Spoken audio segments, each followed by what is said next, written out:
Life After Prison, by Silence You. Kabanata 2961 hanggang 2970. Ayon sa mga salaysay ng Green Emperor, siya ay naging isang Royal Celestial pagkatapos umakyat sa kaharian ng langit at naging kataas-taasang kapangyarihan nito. Ang figure sa harap ni Severin ay tiyak na nakibahagi sa pagkubkob laban sa Green Emperor. Ang isang nilalang na may kakayahang pumatay ng isang Royal Celestial, manipulahin ang mga timeline, at bawasan ang kapangyarihan na katumbas ng tatlong buhay ay halos tiyak na magiging isang Royal Celestial o mas malakas pa. Sa sandaling iyon ng pagsasakatuparan, hinigpitan ni Severin ang kanyang hawak sa Oculus Sword habang pinagmamasdan niya ang mga batas ng oras at espasyo na nagmumula sa kanya sa isang napakagandang pagpapakita. Ang kanyang mga titig, matalas at mapagmatsyag, ay sinalubong ang mga mata ni King Luther ng may kataimtayman. Itinaas ni King Luther ang kanyang ulo at sumulyap sa lugar na binubuo ng mga patakaran ng oras at espasyo. Ang kanyang ekspresyon, na nababalutan ng liwanag, ay nagpakita ng kaunting pagkagulat. Ang mga batas ng oras at espasyo. Hindi, higit pa riyan ang mga ito. Nagsanib puwersa ang mga ito upang bumuo ng isang bagong landas. Sumulyap si King Luther kay Severin ng may nag-aalab na tindi, na para bang si Severin ay isang uri ng pambihirang hiyas. Nagsalita siya ng may palihim ng ngiti. Nakakamangha, talagang kamangha-mangha. Noon pa man ay iniisip ko na isang malaking celestial lamang ang makakapag-isa ng mga batas ng 3,000 landas, ngunit kahit papaano ay nakamit mo ang gawaing iyon sa mga unang yugto ng tunay na immortalidad. Naiintindihan ko na ngayon kung bakit ka pinili ng Green Emperor. Pagkatapos ay nagpatuloy siya sa tonong may bahid ng intriga. At nagkataon na mayroon ka ring isang piling celestial weapon. Ang mga ganitong kayamanan ay karapat-dapat lamang sa isang Royal Celestial, kaya mukhang may sikreto tungkol sa iyo. Si King Luther, bilang ancestor ng dating Devil Realm at ang pinakamakapangyarihang nilalang sa kasalukuyan, ay nagtataglay ng pagkakamit ng isang maagang yugto ng Royal Celestial. Ang projection na tinawag sa pamamagitan ng arcane na paraan ay tumawid sa hindi mabilang na mga taon at dumaan sa ilog ng panahon.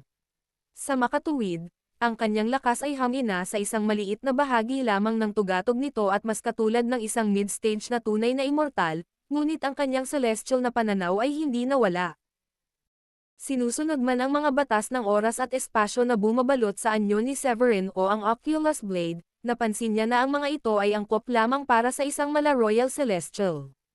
Ang mga mala Royal Celestial ay nakaunawa ng 3,000 batas at nakamit ang kahit kaunting tagumpay sa lahat ng iba pa. Sinimulan na nilang ilubog ang kanilang mga iniisip sa ilog ng panahon, at kahit papaano ay naging matagumpay sa pagtitipon ng kanilang nakaraan at kasalukuyang mga sarili. Ang ganitong mga powerhouse ay isang bihirang lahi sa mga kaharian sa kabila at maging sa nakalipas na Blue Celestial Realm. Gayunpaman, karamihan sa kanila ay piniling huwag mag-aksaya ng oras sa paggawa ng mga piling celestial na armas, sa halip ay piniling kunin ang mga ito mula sa mga susunod na pagkakatawang tao. Para sa mga Royal Celestial, ang kaunting pakinabang mula sa mga panlabas na sandata ay baliwala. Dahil dito, ang mga ganitong sandata ay mahirap makuha, dahil ang mga ito ay pino at hinahasa lamang ng mga tunay na Royal Celestial. Ito rin ang dahilan kung bakit nagulat si King Luther nang makitang hawak ito ni Severin. Si King Luther, na napapalibutan ng magulong agos, ay naglabas ng nakasisilaw na hanay ng 5 kulay na banal na liwanag, bawat isa ay naglalabas ng isang palabas na namangha sa lahat ng makakakita nito. Tiningnan niya si Severin ng may pabiro at mahinahong sinabi, "Maaaring hayaan ko ang iyong sarili na maging aso ko kung ibibigay mo ang iyong kaluluwa sa akin at susuko." Nanatiling nakatitig si Severin kay King Luther at sinabi niya sa malamig at matatag na boses, "Maaaring ikaw ang probisyon ng isang Royal Celestial, ngunit napakayabang mo kung maaasahan mo akong susuko ng ganoon na lang." Tumanggi siyang isuko ang kanyang kaluluwa, hayaang manipulahin at kontrolin ang kanyang sarili, at isuko ang kanyang mismong asensya at buhay sa ibang individual. Para sa isang nagsasagawa, ang kaluluwa ay kumakatawan sa pundasyon ng pag-iral. Kapag napasailalim sa panlabas na kontrol, ang buhay at kamatayan ay nasa ilalim ng kapangyarihan ng iba. Anong masama sa pagiging aso ng isang hari? Mukhang katulad ka lang din ng ibang mga taong pangkaraniwan lang. Sandaling nagpakita ng kaunting panghihinayang ang mukha ni King Luther, ngunit hindi nagtagal. Mabilis na nawala ang panghihinayang, at napalitan ng bangis. Isang malamulto na manifestasyon ng mundo ang lumitaw sa likuran niya. Ang magulong kawalan nito ay umalangaw-ngaw kasabay ng mga panaghoy ng hindi mabilang na mga espiritu at multo. Agad na napuno ang kapaligiran ng diwa ng mga lason, masasamang pagnanasa, mga kasalanan, pagkasira ng moralidad, at mga kalamidad. Sabay-sabay nilang binalot ang magulong kawalan, at ang kakaibang puwersang laganap at matigas ang ulo na lumalaban sa mga limitasyon ng espasyo at oras. Mabilis silang nagsanib puwersa at naging mga itim na kadena na bumihag kay Severin. Nang masaksihan ang paparating na banta, biglang nagbago ang ekspresyon ni Severin nang tawagin niya ang Green Emperor Pagoda sa loob ng Small Thousand Worlds. Ang pagoda, na umaalon at umiikot sa hangin, ay sumabog na may mapayapang esmeralda na liwanag. Ang kakilakilabot na kapangyarihan nito ay tumagos sa kawalan, na binasag ang mga itim na cade nang nakatutok sa kanya. Sinuri ni King Luther ang mga nabasag na labi ng kanyang banal na kadena habang tila may ginaw na gumagapang sa kanyang boses. Nasa iyo ang sandatang ito. Kung ayaw mong sumuko sa akin, ang tanging pagpipilian ay ang mamatay. Sumugod ang kamao ni King Luther. Sa loob ng ilang segundo, ang banal na liwanag ng 3,000 batas ay sumabog at sumikat sa malawak na kalawakan ng magulong kawalan. Sa itaas niya, isang ilusyonaryong kaharian ang bumukas, puno ng mga nakakatakot na enerhiya na parang isang alon ng kadiliman. Kinakalawang ng nakapalibot na espasyo ang espasyo sa napakabilis na bilis. Sa loob ng ilang sandali, naramdaman ni Severin na ang kanyang space-time domain ay binubuksan ng pilit. Ang walang hanggang kaguluhan ay pumupunit sa tela ng realidad, na bumabagsak sa kanya dala ang bigat ng langit at lupa. Hindi, nanlumo si Severin at may bahid ng takot ang kanyang boses. Ano ba ito? Paano nito nagagawang labagin ang mga batas ng oras at espasyo? Ang kanyang kapangyarihan sa panahon at kalawakan ang kanyang tunay na kapangyarihan, ngunit nagulat siya sa kakaibang kakayahan ni King Luther na malampasan ang mga harang na kanyang itinayo. Habang ang Green Emperor Pagoda ay nasa itaas niya at ang Oculus Blade ay mahigpit na nakahawak, nanatiling mapagmatsyag si Severin. Ilang sandali pa, tila direktang sumulong sa kanya ang kamao ni King Luther, at ang bawat hibla ng pagkatao ni Severin ay tila nag-alab sa isang makalangit na sigla. Ang kapangyarihan ng langit at lupa na nakaimbak sa loob ng kanyang cell universe ay agad na ipinasok sa Oculus Blade. Bigla na lamang, ang mabangis na sword wheel, na hinabi sa mga batas ng panahon at kalawakan, ay nagtagpo sa Oculus Blade. Ang 5 talampakang talam ay kumikinang ng may katalinuhan at nanginginig ng may puwersang nagpapadala ng mga panginginig sa mga malapit sa ilog ng panahon. Hindi nagpakita ng pag-aatubili si Severin sa pagpapakawala ng isang malawak na hampas. Isang ginantuang sinag ng espada ang lumawak sa magulong kawalan, na nag-iwan ng isang hindi mabuburang marka sa lamad ng Blue Realm. Severin, sumigaw siya, at ang sinag ng espada ay tumama sa malaki at kumikinang na kamao sa kalahati. Tila inukit mula sa mga talaan ng sinaunang panahon at kalawakan, ang liwanag ay hamati sa kalawakan at iniwang baligtad ang mundo. Tila nawala ng liwanag ang araw at buwan, at agad na nawasak ang sansinukob. Tinanggal ang kanyang masayang pagharap sa sitwasyon, si King Luther ay sumulong habang ang malaimpyernong mundo sa likuran niya ay umugang. Hindi mabilang na itim na kadena ang lumabas. Ang bawat kawing ay may anyo ng ulo ng tao, at ang buong kadena ay nababalot ng mga enerhiyang impyerno na sumasalungat sa loika, kalawakan, at batas. Gayunpaman, ang tama ng espada ni Severin ay hindi mahina. Dahil sa pinagtagpo ng trilyong selula at sa kahusayan sa kanyang 3 pinakamalakas na batas, taglay nito ang puwersa ng isang perpektong yugto ng tunay na immortal. Nanatili siyang tiwala sa kakayahan nitong maghatid ng isang mapaminsalang dagok sa kanila. Habang ang sinag ng espada ay bumangga sa halos mala tsunami na masamang enerhiya, isang koro ng mga batas ang pumutol sa hangin, pinuputol ang mga enerhiya ng impyerno at pinutol ang daan-daang kadena na pinalamutian ng mga nakakatakot na mukha. Ang sinag ng espada ay patuloy na patungo kay King Luther. Nabigla sa bigla ang pagsalakay ni Severin, ang anyo ni King Luther ay nabali sa harap ng pagsalakay, at ang kanyang pisikal na anyo ay napunit ng kakilakilabot na lakas ng espada. Kasabay ng isang malakas na dagandong, ang basag na anyo ni King Luther ay sumabog at naging isang ulap ng gininto ang dugo, na naghatid ng isang makinang na liwanag sa lugar. Matapos masaksihan ang palabas na iyon, hindi napigilan ni Severin ang kanyang kasiyahan habang siya ay nanunuya. Mukhang ganito na ang lawak ng pagpapakita ng isang Royal Celestial. Sa kabila ng pagtawid sa walang hanggang ilog ng panahon, ang pagpapakita ng isang Royal Celestial ay natagpuan ang sarili na hindi lamang napigilan ng 3,000 kundi napigilan din ng mismong langit at lupa ng Blue Realm dahil sa kakaibang aura na inilalabas ni King Luther. Hindi nagpakita ng takot si Severin kahit na ang lakas ng kanyang kalaban ay nanatili sa kalagitnaan ng yugto ng tunay na immortalidad. Gayunpaman, ang kanyang tagumpay ay panandalian lamang. Ang umaapaw na ambon ng dugo ay biglang nagsama-sama sa isang anyo na kahawig ng isang bahay uod ng silkworm. Isang nakakatakot na aura ang nagsimulang lumabas mula rito.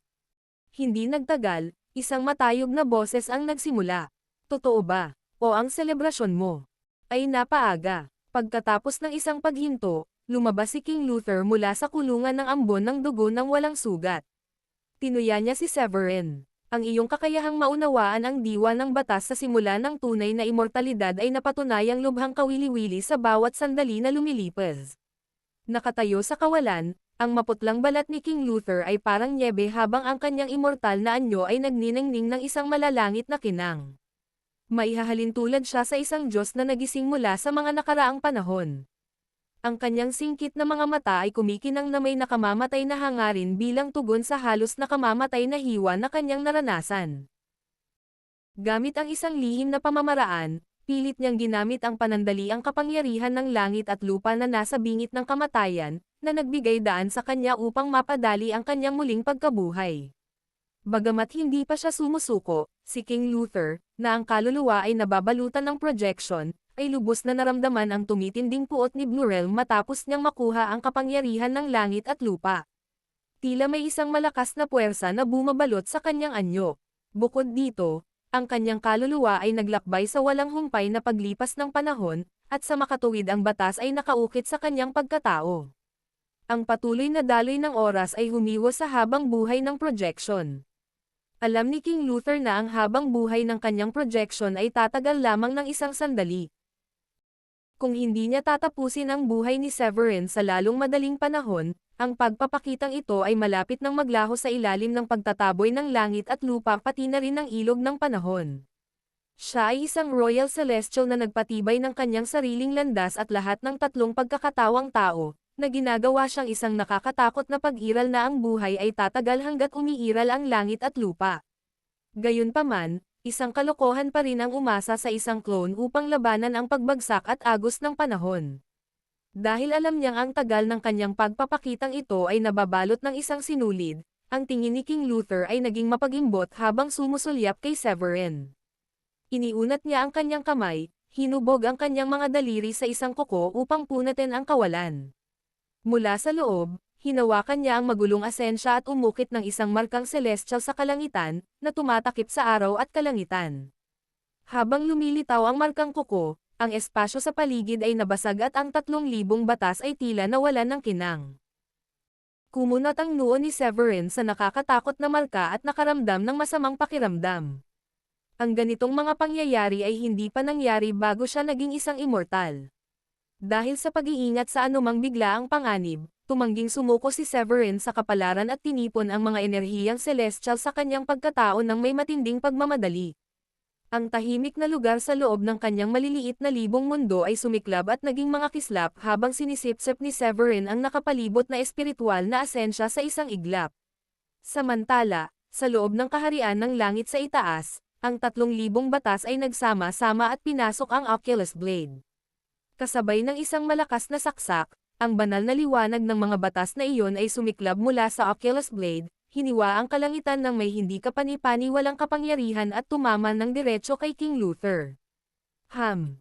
Pinapamalas mo ang husay mo. Mapanghamak na ngumisi si King Luther. Mabilis niyang ibinaba ang kanyang kamay, dahilan para lumunin ni Severin ang isang nakakapangilabot na pagsalakay na umalangaw-ngaw sa gitna ng kaguluhan. Habang nagbabanggaan ang dalawang puwersa, ang Blue Realm ay napuno ng kulay, parang isang bumagsak na bituin ang bumagsak mula sa langit. Isang nakabibinging pagsabog ang pumutok sa ere, nag-iwan ng nakaawang na bitek sa isang lamad ng mundo. Nanatiling matatag si Severin sa ere at lalong naging malungkot ang kanyang kalooban nang mapagtanto niya ang kawalan ng bisa ng Oculus Blade laban kay King Luther. Ito ang una kong pakikipagtagpo sa isang napakalakas na kalaban. Simula nang makamit ang immortalidad, tinahak ni Severin ang isang landas ng walang kapantay na pagsulong, tinalo ang mga kalaban ng may matibay na determinasyon. Kahit ang mga kababalaghan tulad ni Simeon at Drake ay hindi nakayanan ang kanyang lakas, at naging sapat pa ang kanyang lakas upang talunin ang isang Supreme Paragon noong siya ay isang Royal Paragon pa. Sa kasamaang palad, natagpuan ni Severin ang kanyang sarili na nahihirapan laban sa isang simpleng projection na ang lakas ay kalahating yugto lamang na mas malakas kaysa sa kanya. Ang kapangyarihan ng isang Royal Celestial ay tunay na napakalawak. Kahit ang isang projection lamang ay kayang gumamit ng ganito kalakas na lakas. May isip lamang ng isa ang lakas ng kanyang tunay na katawan. Nagmuni-muni si Severin, matatag ang boses sa kabila ng kaguluhang nakapalibot sa kanya. Ngunit kahit ang pinakamakapangyarihang Royal Celestial ay hindi kayang labanan ang walang humpay na paglipas ng panahon at ang pagtanggi sa mundo ng walang hanggan, hindi ba? Sa katunayan, ang lakas ng isang Royal Celestial ay tila mas mataas kaysa kay Severin, ngunit kahit kinilala ni Severin ang kahangahangang husay ni King Luther, hindi niya maalis ang kahit isang nag-aalangan na pag-aalinlangan, kung sakaling ang isang Royal Celestial ay may kakayahang burahin ang mga epekto ng panahon sa kanila, kung gayon ang Green Emperor ay hindi sana nakaranas ng maagang pagkamatay. Sa pananaw ni Severin, ang kopya ni King Luther ay nabibigatan ng bigat ng panahon at malamang na may ilang mga paghihigpit na ipinataw dito. Nagbigay ito ng isang tamang pagkakataon para kay Severin upang magsagawa ng kontra-offensiba. Lubos na nababatid ang kanyang sariling mga kahinaan, buong pagmamalaking ipinahayag ni King Luther. Nabasag na ako ng mga batas sa loob ng ilog ng panahon. May kapangyarihan akong durugan ang langit at lupa sa isang kumpas lang ng aking kamay. Habang ginagamit niya ang kanyang banal na anyo, ang katawan ni King Luther ay sumikat ng may nakasisilaw na liwanag, at ang kanyang bagong figure ay nabahiran ng mga bitek sa ibabaw. Ang malaimpyernong kaharian ay lumitaw sa likuran niya, lumawak ng mabilis habang ang mga nakakatakot na hamog ay nagsama-sama at naging masasamang espiritu na gumagala sa magulong kawalan. Gayunpaman, bago pa man mapigilan ni King Luther si Severin, ang kaharian ay nagsimulang manginig ng bumaba ang mapang-ipang kapangyarihan ng Blue Realm dito.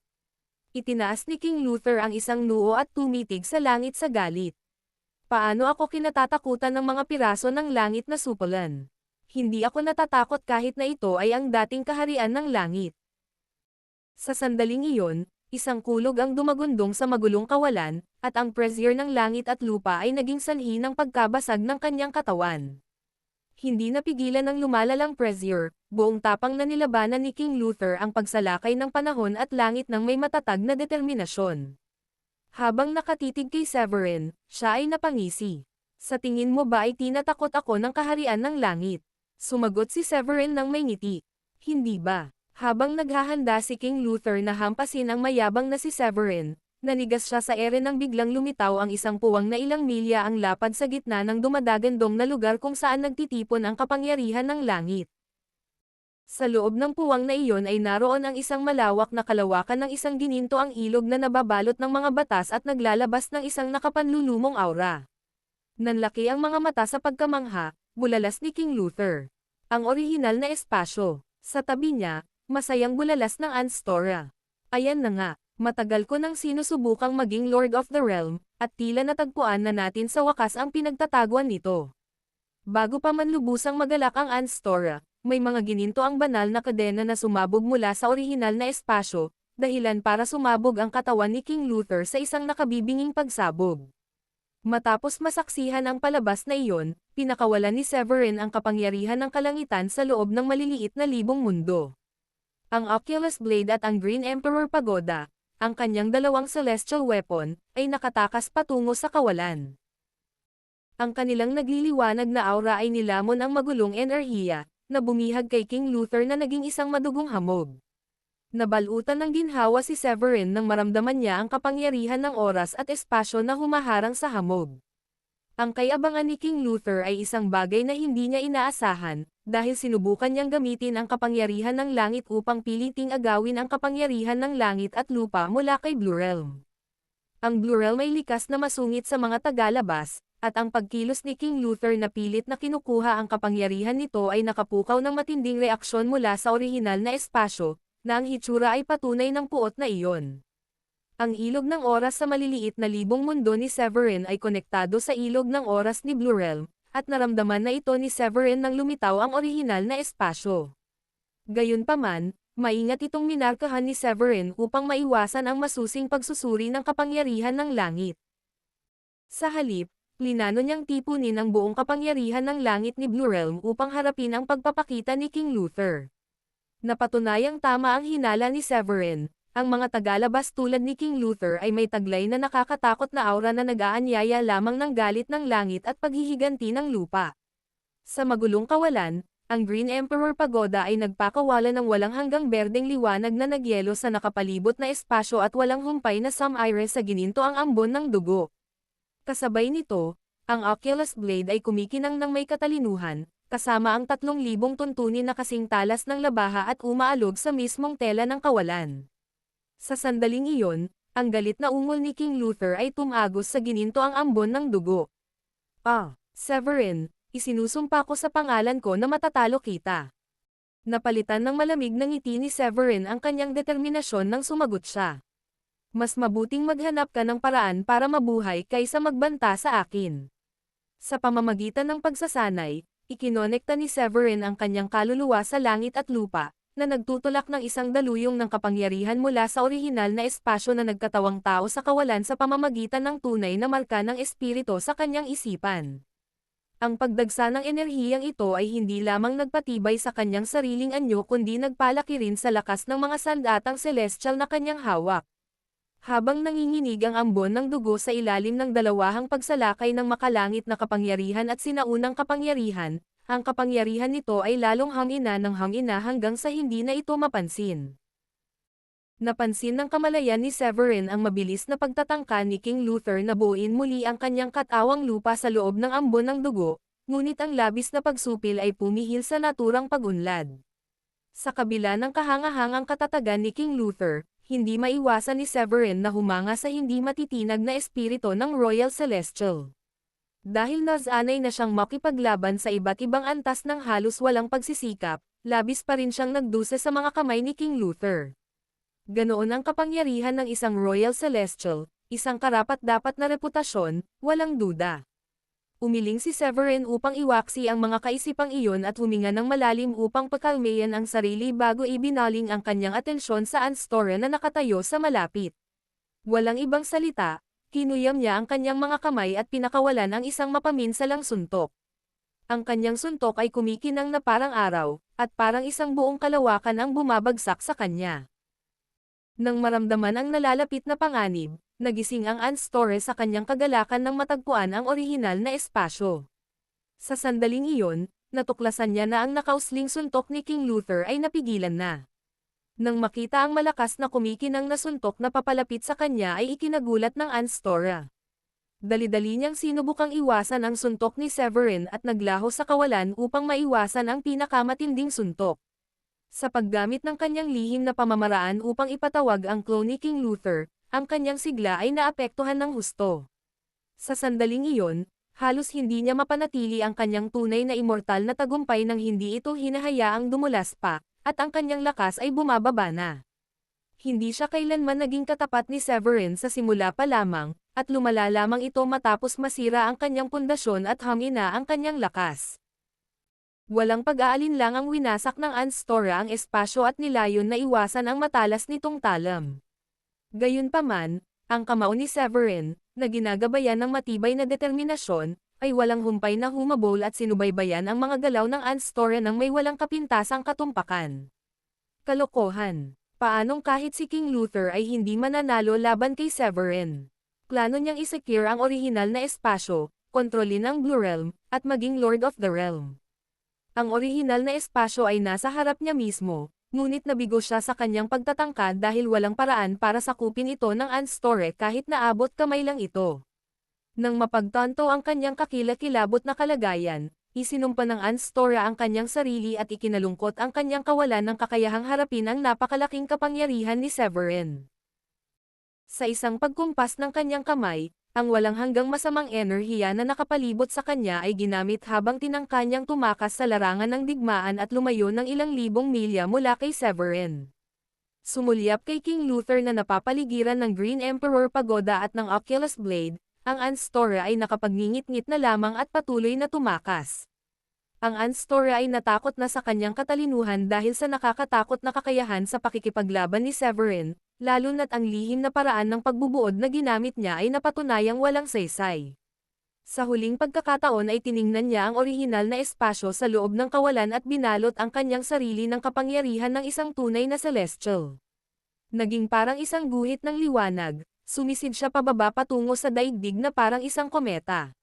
Si Severin, na determinadong huwag palayain si Anstora, ay sumugod. Ang mundo sa paligid niya ay umikot at parang piteng habang papalapit siya sa distansya sa isang iglap. Ilang sandali pa, lumitaw siya ilang milya ang layo.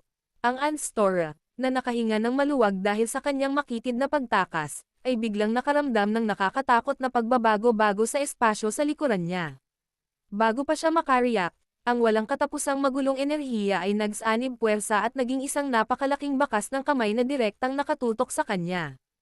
Hindi alam na handa si Severin na patayin siya, sinindihan ng Anstora ang kanyang asensya at dugo at itinulak ang sarili pasulong sa napakabilis na bilis.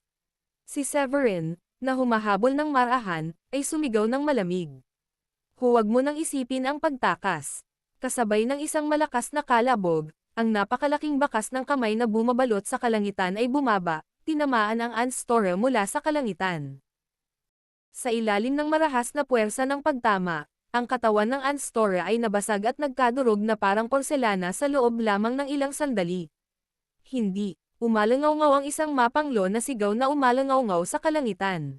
Kasabay ng pagbagsak ng isang tunay na immortal, nayanig ang mundo, habang nawalan ng matingkad na kulay ang langit at lupa.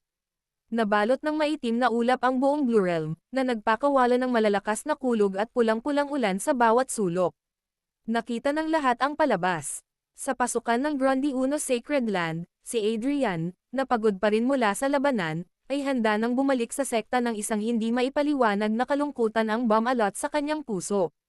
Bago pa niya maintindihan ang nangyayari, namutla ang mundo at ang pulang kidlat ay nagkulay pula sa kalangitan habang bumabagsak ang parang dugong ulan. Ang ganitong mga malikmata ay isang nakapanlulumong pakiramdam para sa lahat ng may kamalayang nilalang, at maaari lamang itong magpahiwatig ng pagkamatay ng isang tunay na immortal. Dahil sa natanto, nagsimulang isipin ni Adrian ang pinakamasama habang ang kanyang isipan ay lumilitaw na hindi makapaniwala. Nahulog kaya si Severin? Mariin niyang iniling ang ulo at bamulong. Hindi maaari yan. Maraming teknik at kayamanan si Severin. Palagi siyang magtatagumpay. Bagamat pinag-iisipan niyang pumasok sa kawalan upang alamin kung ano ang nangyari, ang resulta ng labanan sa pagitan ng mga tunay na immortal ay nagdulot ng malaking banta, lalo na't ang walang hanggang kaguluhan ay naglalabas ng isang aura ng pangamba na magdudulot ng kilabot sa gulugad ni Adrian at lahat ng iba pa niyang kalahating immortal. Samantala, matapos ni Severin ang Anstora, maingat niyang sinuri ang kawalan ng milya-milya at kinumpirma na ang kanyang kalaban ay ganap ng Nullipole bago bumalik sa kanyang pinanggalingan. Pagbalik sa mga sandatang celestial na sumusupil sa clone ni King Luther, pinagmasdan ni Severin ang ambon ng dugo sa loob at naramdaman ang natitirang sigla nito. Ah, buhay ka pa pala. Isang malakas na boses ang mapanghamong umalangaw-ngaw mula sa hamog. Isa ka lang hamak na immortal. Hindi ka karapat-dapat na wakasan ang buhay ko. Hindi nagaksaya ng oras si Severin at kinagat ang kanyang dila upang iluwa ang kanyang dugo at asensya patungo sa mga celestial weapon. Nang madikit, ang mga batas ng mga armas ay nagsanib puwersa at naging mga nasa salat na kadena, at ang kanilang walang kapantay na aura ay pumihil sa ambon ng dugo. Ang mga cade ng parang latigo ay humampas at humampas sa ambon, at sa bawat hampas ay unti-unting nagiging sanhi ng pagyanig at pagliit ng ambon. Ah, walang pakundang ang binata. Papatayin kita. Umungol ang espiritu ni King Luther mula sa loob ng hamog. Hindi niya inaasahan na ang kanyang protrusion, na may taglay na lakas ng isang tunay na immortal sa kalagitnaan ng yugto ngunit ipinagmamalaki ang lakas ng pakikipaglaban ng isang huling yugto na immortal, ay matatalo sa mga kamay ng isang immortal. Nagdulot ito ng malaking kahihiyan sa kanya. May paghamak na pinagmasdan ni Severin habang ang makalangit na kapangyarihan ay sumusuko sa hamog. Nakagapos ng mga tanikala ng makalangit na kapangyarihan, ang hamog ay lumiit hanggang sa tuluyan itong sumabog at naglaho sa magulong kawalan. Nang malipol ang clone ni King Luther, si Severin, na ngayon ay pagod at mapatla, ay tuluyan ng sumuko sa epekto ng kanyang naubos na lakas. Parang gintong papel sa kanyang mukha, nagsimulang tumulo ang mga butil ng pawis sa kanyang noo. Habang nagngangalit ang kanyang mga ngipin, hinampas niya ang magulong kawalan at gumamit ng isang batas pangkalawakan upang makagawa ng daanan para makatakas. Habang bumabagsak ang anyo ni King Luther, isang guhit ng kulay abong banal na liwanag ang dumaan sa walang hanggang kaguluhan, naglalaho sa ilog ng panahon. Ang gininto ang ilog ay sandaling sumabog sa mga alon bago bumalik sa katahimikan. Sa loob ng isang mabituing palasyo sa Devil Realm, ang ilog ng panahon ay marahas na umaagos sa chessboard. Isang sinag ng kulay abong liwanag ang dumaan sa kaguluhan ng walang katapusang espasyo at panahon hanggang sa tuluyan itong bumalik kay King Luther. Habang hinihigop ni King Luther ang sinag sa kanyang kaluluwa, ang kanyang ekspresyon ay kumusim at naglabas siya ng isang nakakatakot na aura. Ang gwapong figure sa malapit ay hindi mapigil ang matawa. Bakit ang sanggit mo, kaibigan ko? Maingat na humarap si King Luther kay Oliver, ang pinuno ng dayuhang lahing extraterrestrial. Huminga siya ng malalim at ipinaliwanag ang sitwasyon tungkol sa kanyang projection at sa orihinal nitong espiritu. Nagulat si Oliver sa balita na tinalo ng isang bagong akyat na tunay na immortal ang projection ng isang Royal Celestial, kaya hinailan niya ang buhok sa kanyang mga sentido bago nagsalita. Mga piraso ng Celestial Realm sa Blue Realm. At isang tagapagmana ng matandang lalaking iyon. Nakakaintriga na ito. Simula noong sinaunang labanan nang gamitin ni Arman ang kanyang banal na espada upang hiwain ang Blue Celestial Realm bago siya pumanaw, wala pa tayong nakikitang impormasyon tungkol sa Celestial Realm sa kabila ng mga panahon ng paghahanap. Tila may anumang mga lead na naglalaho sa walang hanggang kaguluhan. Sandali siyang tumigil, sa kanya idinagdag. Sino ang mag-aakala na ang isang kababalaghan na tulad niyan ay lilito kung saan nag-evolve ang mga Celestial Fragment? Nakatitig si Oliver sa gininto ang ilog ng panahon sa chessboard, na parang sumisilip sa walang katapusang kawalan upang makita si Severin sa Blue Realm. Habang nakikinig ng mabuti, ibinaba ni King Luther ang kanyang tingin at magalang na tinanong si Oliver. Gusto mo bang piliting mahulaan ang sikreto ng langit at matuklasan kung nasaan ang mga piraso ng kaharian ng langit? Alam niya kung bakit naudyukan ang mga mananakop na salakayin ang Blue Celestial Realm. Ito ay upang makuha ang mga marka ng puso sa langit at makagawa ng isang tagumpay sa Celestial Regent. Sa pamamagitan ng pagsamsam ng mga piraso ng Blue Realm, magkakaroon sila ng dalawang sirang marka ng puso sa langit, na magbibigay sa kanila ng kalamangan kahit na pagsamahin ang tatlong kaharian sa hinaharap. Alam ni Oliver ang iniisip ni King Luther. Ang pagkuha ng mga piraso ng Celestial Realm ay marahil isa lamang sa kanilang mga motibo, habang ang pangalawa ay upang mabawi ang kanyang karangalan matapos mapahiya. Ang katotohanan na ang isang makapangyarihang Royal Celestial ay natalo ng isang simpleng immortal ay gagawin siyang katatawanan kung sakaling kumalat ang balita. Bagamat si King Luther ay hindi isang tunay na miyembro ng mga lahi sa labas ng mga hangganan ng kaguluhan, daan-daang panahon ng kooperasyon ang nagtulak kay Oliver na ituring si King Luther bilang isa sa kanyang mga lahi. Itinaas niya ang kanyang kamay upang ilagay ang piraso ng chess sa chessboard, at ang mga itim na piraso ng chess ay agad na naging walang katapusang mga banal na kasulatan ng batas. Tila naglalaro mula rito ang mga eksena mula sa sinaunang panahon. Ha. Hindi mo kailangang magmadali, humajijek si Oliver. Ilang siglo na tayong naghintay. Hindi na gaanong mahalaga ang ilang araw pa. Matagal na akong hindi nakakatagpo ng ganitong talento. Dahil sa pag-akyat niya sa tunay na immortalidad, malamang ay kaya niyang suriin ang pinagmulan ng kaharian at hanapin ang mga bakas ng puso sa langit. Kung nakatutok ang kanyang atensyon dito, magagawa niyang pagsamahin ang kaharian sa langit at ang Blue Realm. Ang pagsasama ng tatlong kaharian ay magbibigay daan para lumitaw ang selayo, hindi nakakailangganing gumawa pa ng mga daanan at gumawa ng mapanganib na paglalakbay sa magulong kawalan. Hindi natin kailangang matakot na mapatay ng mga kalaban tulad ng matandang kontrabida sa mundo ng mga diwata. Pinigilan ni King Luther ang kanyang galit at buong pusong sumang-ayon. Bagamat may matinding puot siya kay Severin, ang kanyang katapatan sa dayuhang lahi at pagtataksil sa Heavenly Emperor ay nangangailangan ng kakayahang umangkop at isang pakiramdam ng karangalan. Dalawang dayuhang emperor ang natutulog at halos hindi nakaligtas sa mga handog na dugo minsan sa bawat panahon, habang ang iba pang Royal Celestial ay nasangkot sa mga labanan laban sa immortal na kaharian at hindi makagalaw lampas sa hangganan dahil naharangan sila ng primordial layer ng mundo. Sa makatuwid, hindi mainam para sa isang Royal Celestial na palayain ang kanilang sarili at hanapin ang lokasyon ng Blue Realm. Gaya ng iminungkahi ni Oliver, ang pagsasama-sama ng sirang marka ng puso sa langit ay magbubuklod sa mga kaharian, at ang pangwakas na pagsasama ay magbubuo ng Blue Celestial Realm noong unang panahon. Sa panahong iyon, ang banal na espada na naghari sa loob ng maraming siglo at pumihil sa pagsasama ng mga mundo ay hihina, at ang paghula ng mga lihim ng langit ay maaaring gawin ng mas ganap. Kung gayon ay mas madaling sirain ang lahat ng mas mahina kaysa sa kanya habang sinusubaybayan ang pinagmulan ng panahon. Mahigpit na inilagay ni King Luther ang isang piraso ng chess sa board at tumulong sa isang hajijek. Severin, makikita mo akong naghihintay sa iyo sa panaginip ng Diablo. Nang lumabas si Severin mula sa kabilang dulo ng daanan, bumaba siya mula sa magulong kawalan na libu-libong milya ang layo patungo sa langit at bumaba sa lupa sa loob lamang ng ilang segundo. Dahil sa pangangailangang palawakin ang kanyang dugo at asensya upang paganahin ang kanyang dalawang sandata, nawalan ng kulay ang kanyang mukha at nagsimulang mag-iba ang kanyang aura. Habang naglalakad siya palabas ng daanan, pinalawak niya ang kanyang banal na pandama at nagkaroon ng malawak na tanawin ng larangan ng digmaan. Sa puntong iyon, isang mahinang boses ang umalangaw-ngaw sa malayo. Kayong lahat na lang, di ba?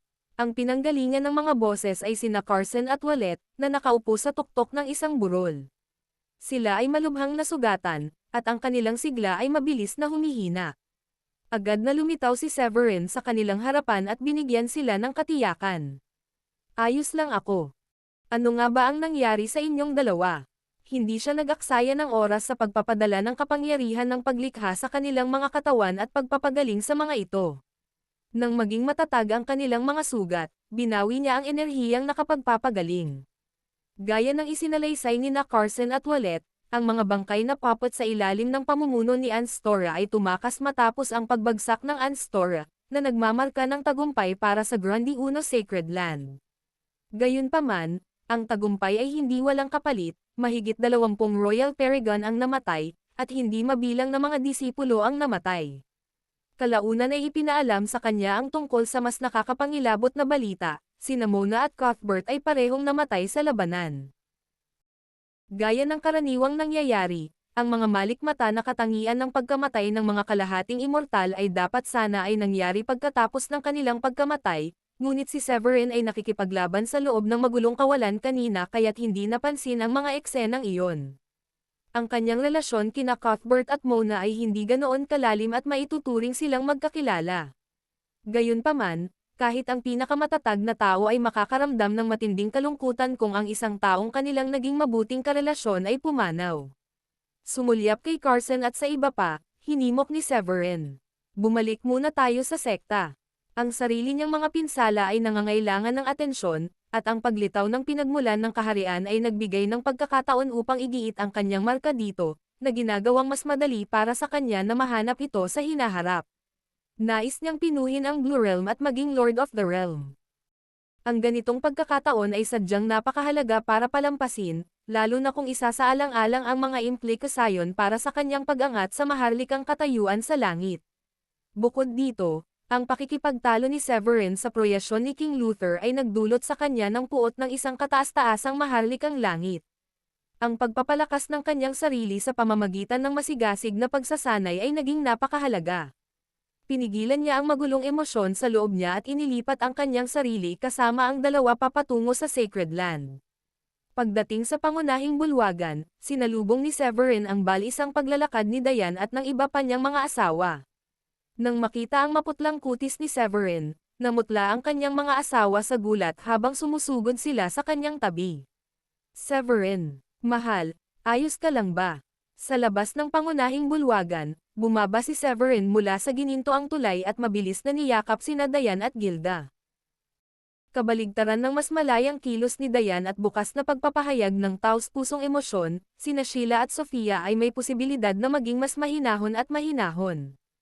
Bagamat pareho silang nag-aalala para kay Severin, huminto sila ng ilang hakbang palayo matapos tumawid sina Carson at Wallet sa tulay ilang sandali matapos si Severin. Sa kabila ng kanilang paghinto, ang kanilang magagandang mata ay nagpapakita ng matinding kalungkutan kasama ang mga bahid ng kagalakan at ginhawa. Habang nilalanghap ni Severin ang mahinang halimuyak ng malaseda na buhok ni Dayan at Gilda, marahang hinaplos niya ang kanilang mga ulo at marahang panyanatag sila. Masyado ko lang nagamit ng lakas ko. Hindi naman ako mamamatay anumang oras sa malapit na hinaharap. Huwag kang magsalita tungkol sa kamatayan. Sumulyap si Gilda sa kanya ng may bahid ng galit habang idinidiin ang mga daliri sa mga labi ni Severin para patahimikin ito. Kumikinang ang mga mata niya sa lamang at panunumbat, na para bang si Severin ay isang walang pusong taong walang hiya na iniwan ang kanyang pamilya. Samantala, bumaba sina Carson at Wallet sa tulay na medyo naiinggit sa atensyong natanggap ni Severin mula sa kanila. Tumikim si Wallet ng alanganin. Kumusta sa lahat? Nakayakap sa yakap ni Severin, sina Dayan at Gilda ay tuwang-tuwa sa kanyang nakaaaliw na presensya.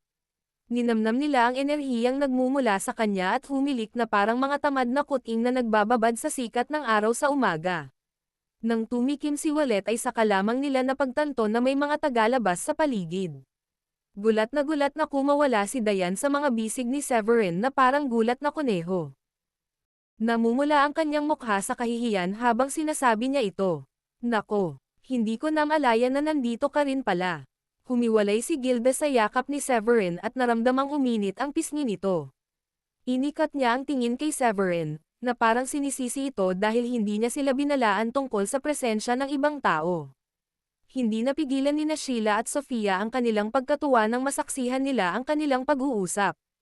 Tinakpan nila ang kanilang mga bibig para pigilin ang tawa, at ang kanilang mga mata ay nagningning sa pagmamahal. Sinulyapan ni Severin ang naiinis na reaksyon ni Gilda at Dayan at kiniliti sa nahihiya na ekspresyon ni Dayan at Gilda.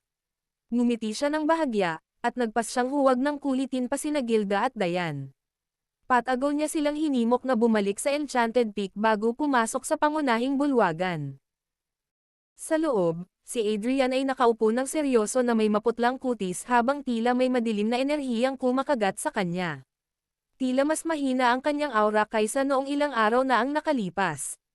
Tila medyo bumuti na ang kalagayan ni Amethyst sa harap niya, kahit na hindi pa naghihilom ang sugat sa kanyang bibig. Gulat ang kanyang damit, at may mga bakas ng palad sa lahat ng dako. Mabuti na lang at hindi ganoon kalala ang kanyang mga pinsala at madaling gumaling kung magpahinga.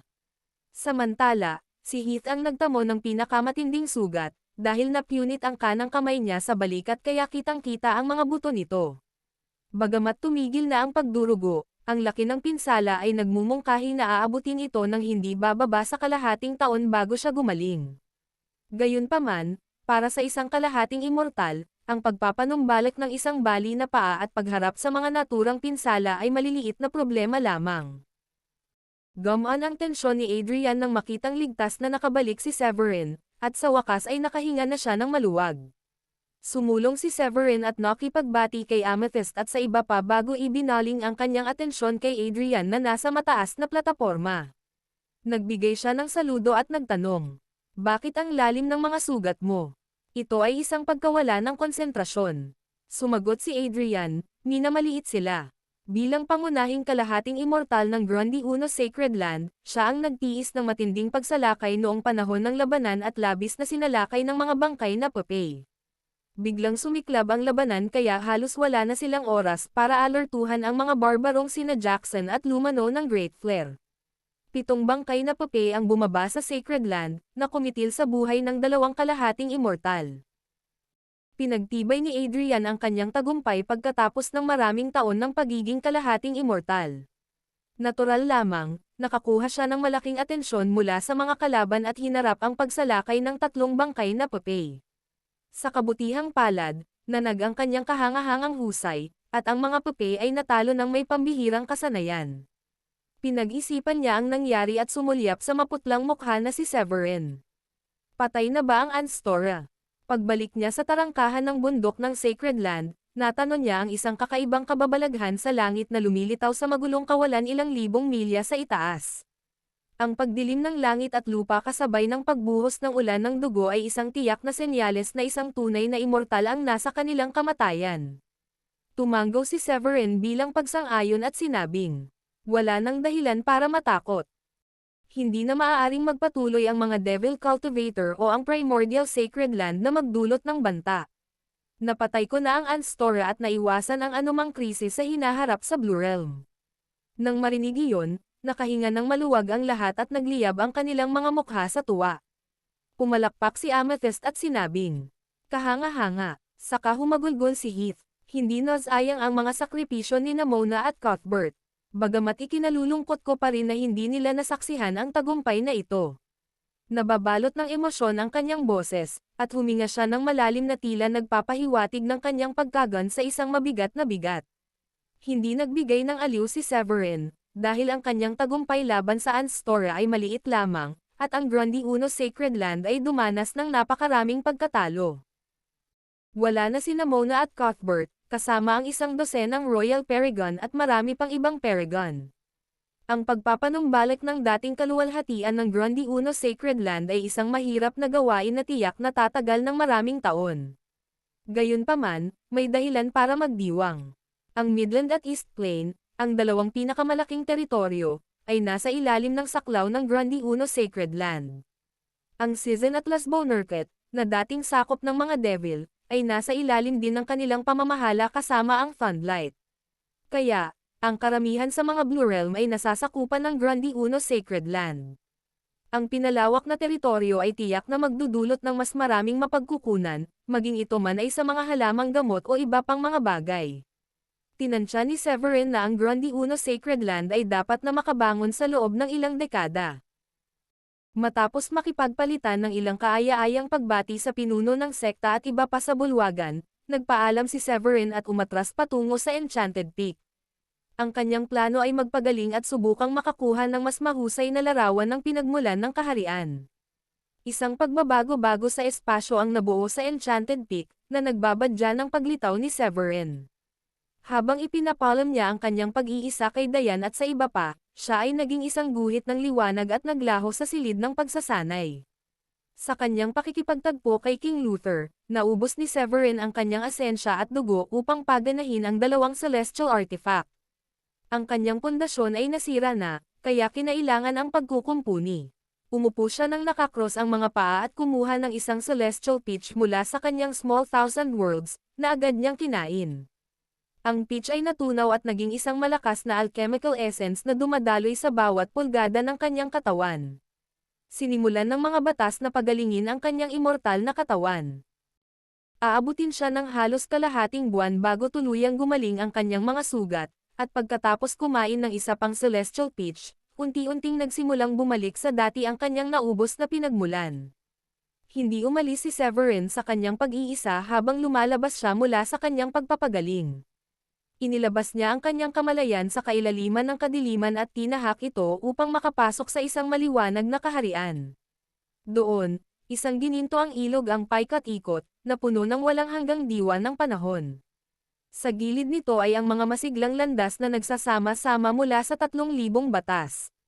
Lahat ay naglalabas ng isang kakilakilabot na kapangyarihan, at si Severin, kahit bilang isang tunay na immortal, ay naramdaman ang kahangahangang presensya na bumalot sa kanya. Habang pinagmamasdan ang pambihirang tanawing iyon, si Severin ay nagalak. Natagpuan ko ang orihinal na espasyo ng Blue Realm, at ang kailangan ko lang gawin ay sundan ang marka.